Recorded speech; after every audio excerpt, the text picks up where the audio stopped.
各位家長，大家好，歡迎家長繼續收睇啟思同行系列。今集我哋嘅主題係孩子不是你的成績單。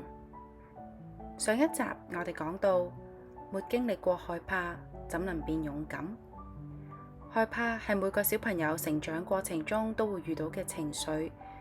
面對小朋友有害怕、驚慌嘅表現，父母可以一齊帶住小朋友去面對，等佢哋自己去克服。然後諗辦法解決問題嘅根源，從而建立解決漫長人生中真正困難嘅強大能力。今集我哋會講，孩子不是你的成績單，讓你嘅孩子勇敢咁奔跑吧。良好嘅親子關係係俾小朋友最好嘅禮物。親子關係同其他關係唔同嘅地方，就係親子關係會越嚟越遠。啱啱開始嘅時候，小朋友非常依賴父母。當小朋友慢慢長大，佢會變得越嚟越獨立，父母同小朋友嘅關係就會越嚟越遠。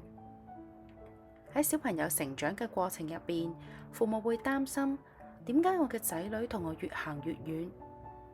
其實呢種遠係好正常嘅現象。喺小朋友成長嘅唔同時期，父母起到唔同嘅作用。喺學齡之前，小朋友非常依賴父母，父母起到主導嘅作用，親子嘅依戀關係就特別重要。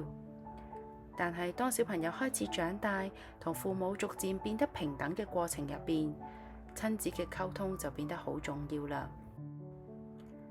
0至3歲係建立親子依戀嘅重要階段，對小朋友一生都有重要嘅影響。小朋友喺父母嘅依戀關係入邊，逐漸建立對自我、對他人形象嘅認知，從而判斷呢個世界係安全可靠定係冷漠危險。喺安全嘅依戀關係入邊，小朋友會覺得自己係好可愛嘅，被接受、有價值，其他人係值得信任、充滿愛心，呢個世界係安全可靠。但係喺唔安全嘅依戀關係入邊，小朋友係覺得自己冇人中意、冇人接受，其他人係冷漠，呢個世界係可怕嘅。喺唔同嘅依戀關係入邊，小朋友喺讀書、玩玩具或者探索陌生環境嘅時候，甚或乎係同父母溝通都有顯著嘅差別。喺積極嘅親子依戀關係入邊，小朋友好多方面都會表現得更加好，包括語言嘅發展、自我評價、個人修養、人際關係等，甚至長大之後戀愛同婚姻嘅親密關係都會有唔同。讓小朋友擁有固定嘅照顧者，俾多啲社會性嘅刺激，多啲同小朋友有各種嘅接觸，同時做一個敏感型嘅父母，對小朋友各種感受或者需求，我哋嘅反應要及時，要積極。有效嘅親子溝通係良好親子關係嘅基礎。小朋友越嚟越大，佢哋會要求更多嘅說話權。父母慢慢咁同小朋友進行平等嘅溝通，唔單止要關注佢哋嘅行為，更加要關注行為背後嘅感受，理解佢哋嘅期望同渴求。而呢啲正正係父母最容易忽略嘅。父母對小朋友有期望，好希望小朋友能夠向住我哋嘅期望發展長大。過程入邊會經歷好多挑戰，好多困難，就好似我哋細個咁。正正因為我哋曾經都係一個小朋友，跌過痛過，先會成就今日嘅自己。所以唔會有人願意讓小朋友經歷我哋經歷過嘅痛楚。我哋好想保護自己嘅小朋友，所以我哋會安排好晒，等小朋友跟住我哋嘅安排，一步一步咁走，等佢唔需要面對挑戰，唔需要面對困難，淨係聽聽話話就可以啦。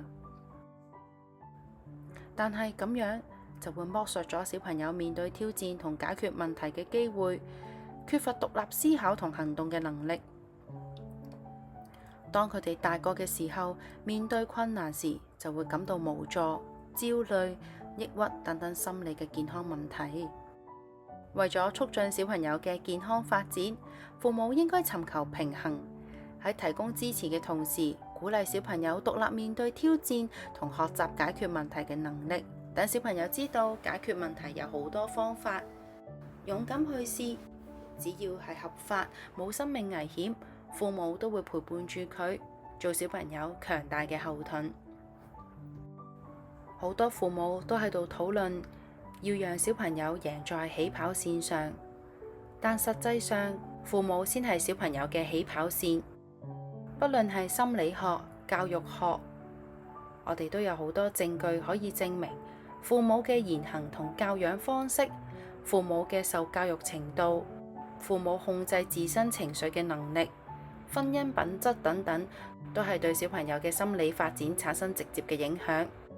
有個小男孩話，佢嘅媽媽好鍾意養植物，但成日都喺度抱怨人哋棵植物生得好，點解佢養嘅植物啲葉上面會有斑，啲葉有肉酸，仲會生蟲添？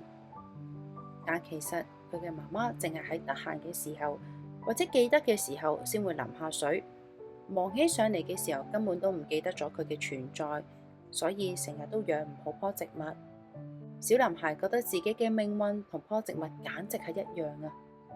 媽媽忙起嘅時候就會由得佢，放縱佢，忽視佢，但會抱怨佢冇人哋嘅小朋友咁好。有一日，棵植物打爛咗，然後佢發現佢棵植物嘅根部生咗好多蟲，佢覺得好嘔心。呢個小朋友就喺度諗，媽媽係咪都覺得我好嘔心？所以父母喺抱怨小朋友唔好嘅時候，其實可以喺自己身上試下揾下個問題。父母先係小朋友嘅起跑線，先係小朋友成長過程中最重要嘅資源。只要我哋做好自己，為小朋友發展助力，小朋友嘅心理資源先能夠越嚟越多。仔女係仔女，唔係父母嘅成績表。就算仔女做晒你嘅要求，佢最多都係另一個你。讓我哋成為小朋友嘅起跑線，等佢勇敢咁跑出，活出自己嘅精彩人生啦！聽到呢度，不如家長分享下，小朋友遇到困難嘅時候，你會點樣做呢？你又希望你嘅小朋友長大之後成為一個點樣嘅人？你會點樣形容你同小朋友嘅關係呀？下集見，拜拜。